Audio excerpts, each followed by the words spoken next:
Bobi Wine, born Robert Kyagulanyi Ssentamu, is a key figure in Uganda's political landscape due to his multifaceted influence as a musician, activist, and politician.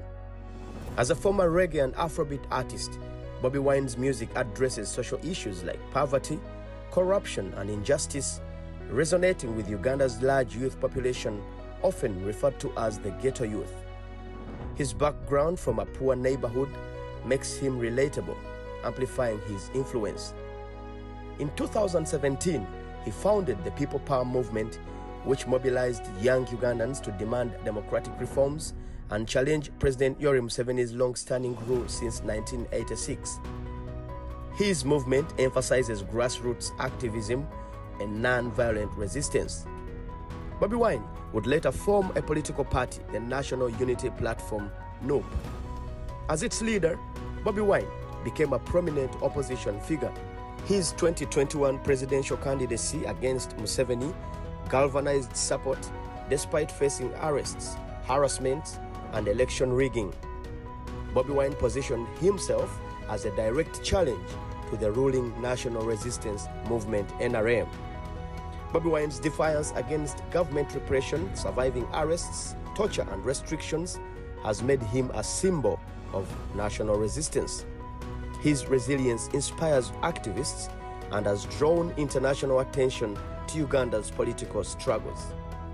His international recognition, amplified by music and a 2019 documentary, Bobi Wine, the People's President, has spotlighted Uganda's democratic backsliding, pressuring the government and gaining him allies among global human rights advocates.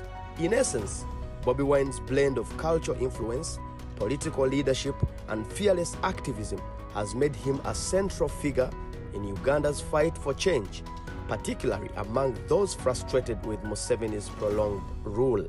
In this exclusive interview, we delve into matters of Uganda as Bobi Wine visits the United States of America, where he participated in his party's significant diaspora convention over the weekend. And so we are joined by Robert Kyagulanyi Ssentamu, also known as Bobi Wine, the prominent opposition leader in Uganda and also the president of the National Unity Platform. Your Excellency Bobi Wine, welcome to the program. Thank you. Thank you for having me. Good evening, good afternoon, good morning. Yeah. Wherever you're watching us from. And thank you for graciously agreeing to speak with us. My name is Walugembe, and I'll start right away. You are currently in the United States.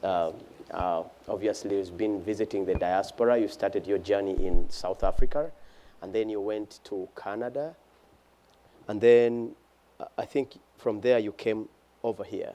Yeah. But again, you come at a time when you have a major election back home in Uganda.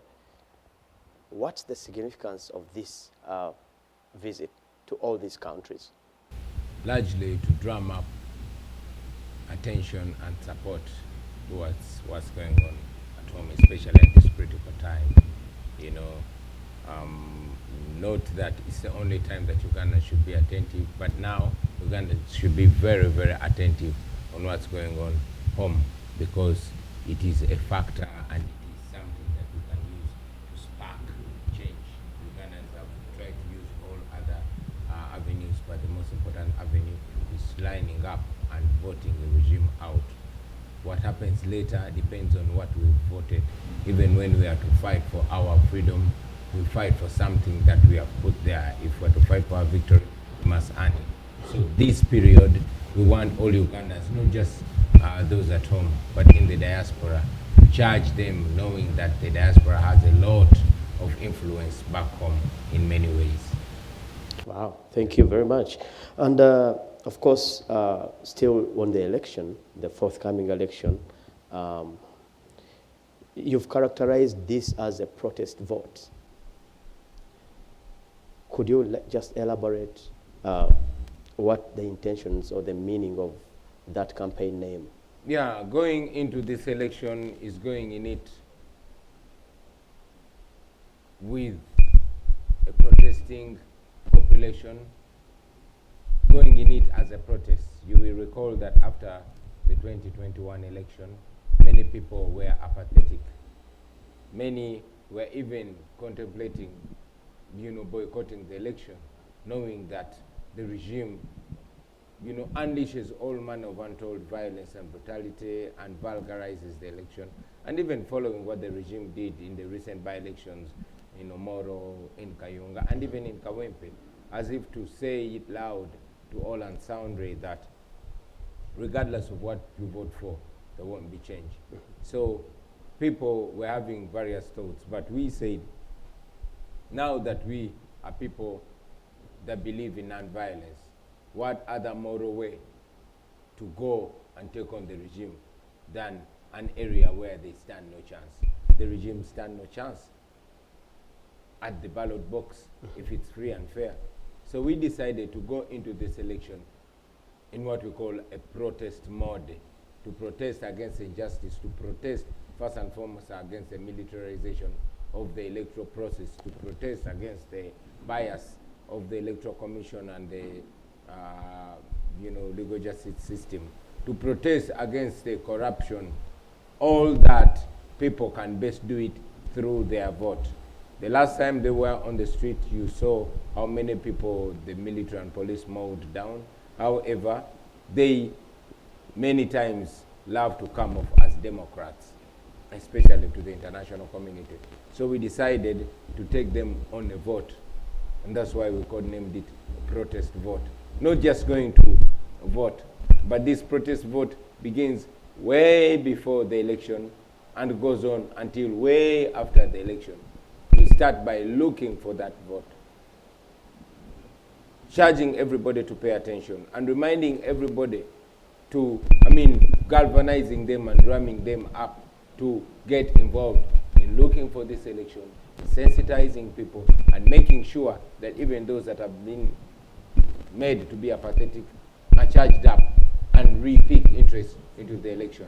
And then on the ballot, on the voting day, on the election day, we want many Ugandans to turn up and vote massively. After that, we have guided them to guard that election. And if it's rigged, to fight for it and claim it. Wow, yeah. Thank you. It must be a lot of work going on, Mr. President. Of course, it's a lot of work. And what has to be done. So in that area, that's why I want to find out from you what measures your team has made in this protest movement that you just elaborated to guard against electoral rigging. Because in the previous election, 2021, February, the United States, the European Union, and all other countries described the election as a flawed one. But you get into an election under the same supervision of the Electoral Commission, with the same chairperson of the Electoral Commission. What faith do you have that they are going to avoid vote rigging, flawing the whole election process as it was previously? Is there measures under this protest movement that you're putting together, which you just elaborated, that people must have faith this time around that something different is going to happen? Well, in the 2021 election, the United States election observers were not in Uganda, and neither were the European Union election observers. Courtesy of the regime in Uganda, they were blocked, and therefore there was no observation. Well, we appreciate that the US and the EU issued statements, but we thought and we still think that they can't do more than issue statements. Mm-hmm. I am in the US right now, not just to see Ugandans and drum support from only Ugandans, but also to meet and, call out the authorities here in America to stand by the values that they profess proudly and loudly. And, we are hoping, while we work hard towards the same, that the EU, the US, and all these development partners will be more attentive and will stand on the side of democracy, not just on the side of the regime, that they will respect democracy more than they respect diplomacy. But also, us back in Uganda, we are doing everything possible to organize better, to have better, partners back then in 2021, you know, many things happened a little bit haphazardly. I mean, even our own political party was confirmed, you know, about a month or so towards the general election. We've had 5 years, and I want to believe we are better prepared, and we continue to prepare better. Actually, to ensure both that we achieve better. Both the United States and the EU have expressed concerns about human rights abuses at that time. A number of people were arrested. They have expressed democratic backsliding in Uganda under the current rule. For instance, the State Department in 2021, you talked about the elections. I'm reading Uganda election was fundamentally flawed due to irregularities and state repression, including arrests and violence against Bobi Wine and his supporters. At this point in time, you still have your supporters and your people in prisons. And they're continuing to pick up more even at this time. There's been abductions and all that. So in my view, or I know it's a sentiment of everyone, how then do you trust the same police that were used the other time? What measures are in place to protect your teams, to protect the vote, to protect the election? We don't trust the police. We've never said we trust them. Neither do we trust any institution of government, because they are firmly in the pocket of the dictator. I mean, we have what you described as state capture. That's the situation back home. So we are not going into this with trust in any institution. We are going into this with trust of the people. The same police and military turned, you know, rowdy in the Kawempe by-election. You would see the military beating up people, including journalists. The military rolling up war trucks into polling stations, but the people prevailed. So now this is the people of Uganda fighting back against impunity of the state. We have seen various examples across the world.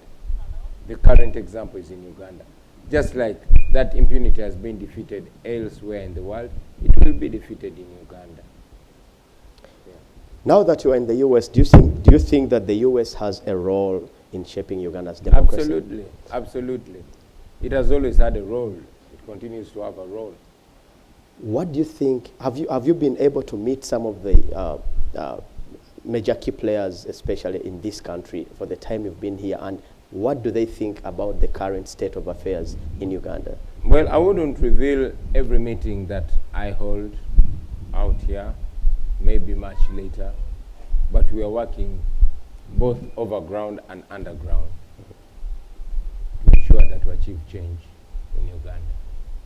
Some critics also have argued that Ugandans need to fight, you know, for their own liberation, not necessarily through foreign influence.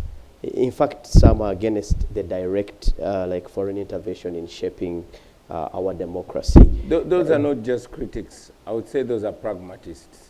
I agree with them. You know, anybody that says the truth is not a critique. Yes, Ugandans must find their freedom by themselves. Our freedom has never and will never be given to us by any foreigner.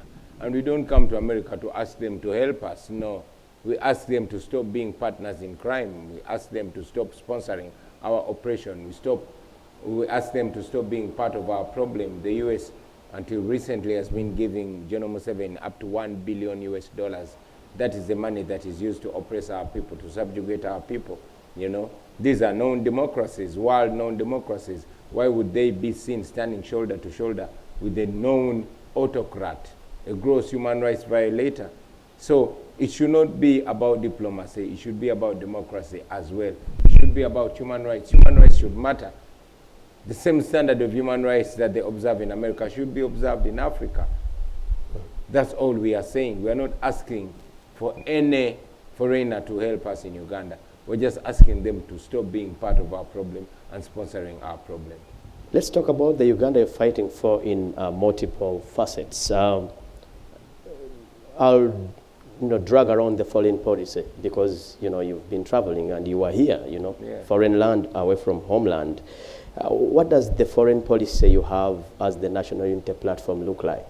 Business, not handouts. Cooperation, trade, mutual respect for each other, and of course our sovereignty as an individual. You understand? Yep. Observing standards and looking out for our people like America looks out for the Americans back in Uganda.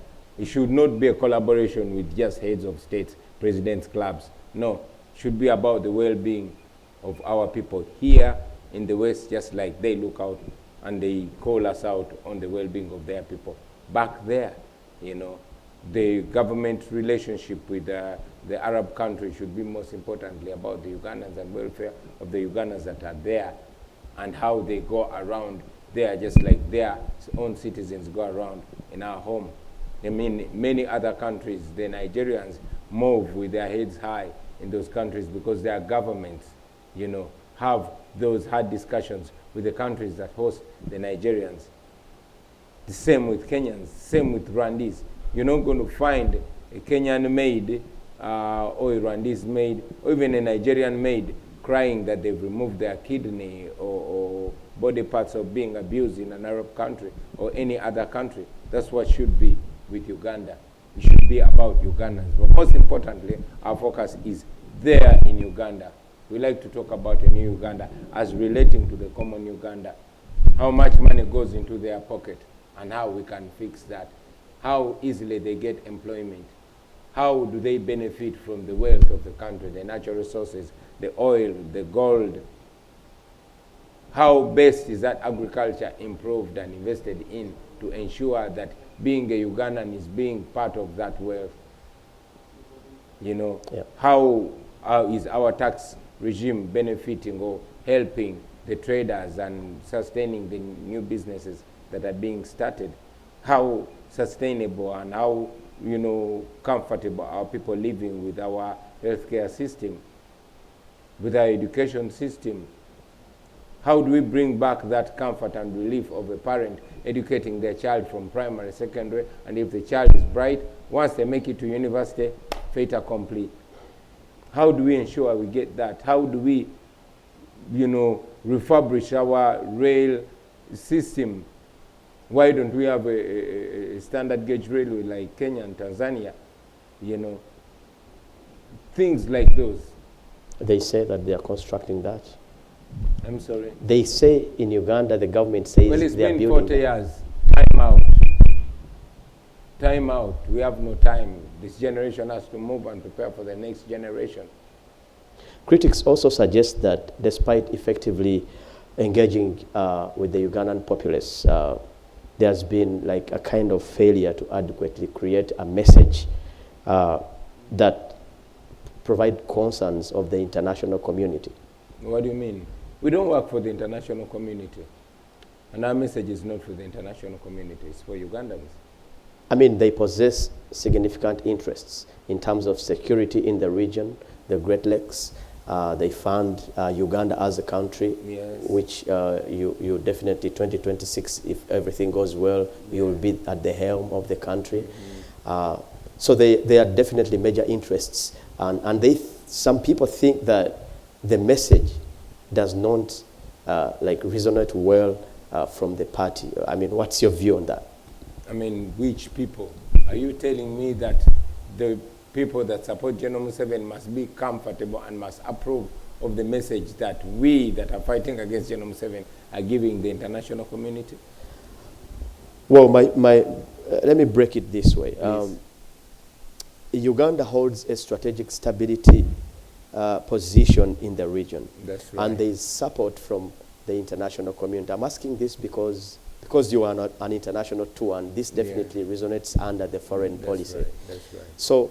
So I'm saying that some people think that the message that you have made as a party does not adequately create or address concerns of the international community, specifically key stakeholders like America, like the EU, who possess those significant interests within the country. Which people think like that? Critics. I mean, some people think I'm too young to be where I am.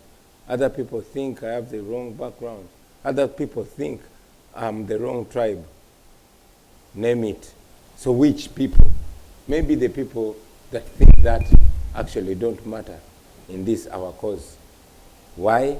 Because the message that we give to whoever cares to listen to us is a message that is first and foremost beneficial to the people of Uganda. And even when we are speaking to the international community, we want to relate with them, presenting them options and alternatives that benefit them, but benefit the people of Uganda first. We want to relate with the international community on our terms, not on their terms. Yes. Thank you. One more thing, still international. So we have over, I guess, IOM has over 2 million Ugandans in the diaspora, which means we have a significant number of Ugandans spread across the world, not only in the US here, That's right. but also elsewhere. You've been there, at least That's you've right. traveled across the world. And you meet Ugandans, and all those Ugandans actively respond to you. They welcome you in big numbers. They suggest that they need change. What plans do you have as a party for diaspora Ugandans once you hit the big office 2026? Fix Uganda. Fix Uganda's security, fix Uganda's economy, fix Uganda's infrastructure, and make it admirable for them to return, invest back home, work back home, and build careers back home. We want to make it as attractive in terms of rule of law, in terms of governance, in terms of the economy, and in terms of the infrastructure. The rest will be just details. So many Ugandans have the capacity to come and invest, and we want to make the situation attractive for them to do that. Any plans that we are able to vote from wherever we are? I mean, the courts of law resolved that Ugandans, both in prison and in the diaspora, should be able to vote. That is as per 2021. But as you know, there's one thing what the law says and another thing what General Museveni wants. Unfortunately, what the regime wants in Uganda in many ways overrides what the law says. Yeah. Let's go down to the economy briefly as we wind up. What are your plans in growing Uganda's economy from at least a developing nation to at least a middle class? Make it inclusive. Make that economy inclusive. Now it's exclusive. You see numbers rising. It does not translate to the people. Make it inclusive. Make all Ugandans participate in it. And the rest will be details. And so I know that Uganda has resources. We have major players. We have oil, we have gold, we have a number of resources. And there is high corruption that has been labeled across the country. Under your plan as you run as president, how do you hope to tame the corruption which is failing this country? Be uncompromising. Be uncompromising regardless who it is. The law is clear. Let the law take its course. Make sure everybody is equal before and under the law. We have seen it. You can fail him on many other things, but look at Rwanda and their leader, and now they've dealt with corruption. You can fail him on many other things, but look at what President Traore has done. Even in Uganda, you can fail, on many other things, including human rights. But look how they dealt with corruption. It's just the will of the leader, especially at the top. Yeah. So do you suggest that the current president does not have the will? There has been quite a number of... He is corrupt himself. Museveni is corrupt himself. He has made corruption a currency. He has made corruption a hook with which he gets all these other people. Everybody surrounding him has a corruption burden around their neck. And that is like a magic wand. It is like a leash on which he holds them. And this extends even to opposition leaders, so-called opposition leaders, and other leaders. He makes them sure he hooks them with a corruption scandal that keeps them on the leash. In Uganda, it's okay to steal no matter how big an amount of money is, for as long as you're always going to sing praises for the regime. That is what we must stop. Some government supporters as well think that all political parties, including the National Unity Platform, benefit from the, that kind of status quo. What's your view on that? They think we work for the regime? Probably. Yeah, then let them leave me do their work. Why do they arrest me? They arrest us, they beat us, they torture us. If what we are saying benefits the regime, they should let us. And as a matter of fact, what we're saying and what we're doing is benefiting General Museveni and these people, because we are saving him from an imminent, terrible ending. If only he listens to us and does the right thing and step down peacefully. It's not too late for him. Yeah. Do you see that happening? Well, everything is possible. One only needs to do the right thing, either peacefully or forcefully. Well, we want to thank you so much, Bobi Thank you Wine, very much. For having allowed or graciously accepted to talk to us. And do you have any other thing that you would want to let Ugandans know? Well, I would just want Ugandans to know that it is possible and it will happen in their lifetime. Just hang in there. Don't lose hope. Hope is the most important thing that we must keep alive. These things I'm saying, and I'm not dreaming. If you could see like I see and dream like I dream, you definitely realize that we're going to achieve it. Hang in there. Just make sure you keep on the right side of history, on the right side of morality. We are going to get there. Ugandans will be free soon or later. We pray that it happens soonest. But I know that in our lifetime, we shall see freedom, we shall see liberty, we shall see all of you in the diaspora flocking back. I know many of you left home, not because you want your talents, your smarts, your skills to benefit home, but you are outside Uganda because our country does not provide what you deserve. I want to assure you that in a better governed Uganda, you'll find it more attractive to work from home, near your loved ones, near your people, where there will be less corruption, where everything that you do, you feel proud to contribute to a country that you're going to grow old in. We'll do it, we'll achieve it. Just keep hanging in there. Support us morally, ideologically, financially, and in any way you can. Let's do this together. Don't leave it to us. It's not about me or anybody that I work with. It's about all of us. Uganda belongs to all of us. We are all going to enjoy it, all of us. Thank you very much. Thank you for having me. Thank you, viewers. I have been speaking with the president of the National Unity Platform, Robert Kyagulanyi Ssentamu. As the 2026 election cycle approaches back home in Uganda, he expresses optimism regarding the potential outcome compared to the previous election, of course, as he runs under a new strategy that he has called the protest vote. Like my senior and mentor, the late Shaka Sali, always used to say, let's keep the hope. I am Moses Walugembe. Thanks for watching. This is Campfire TV.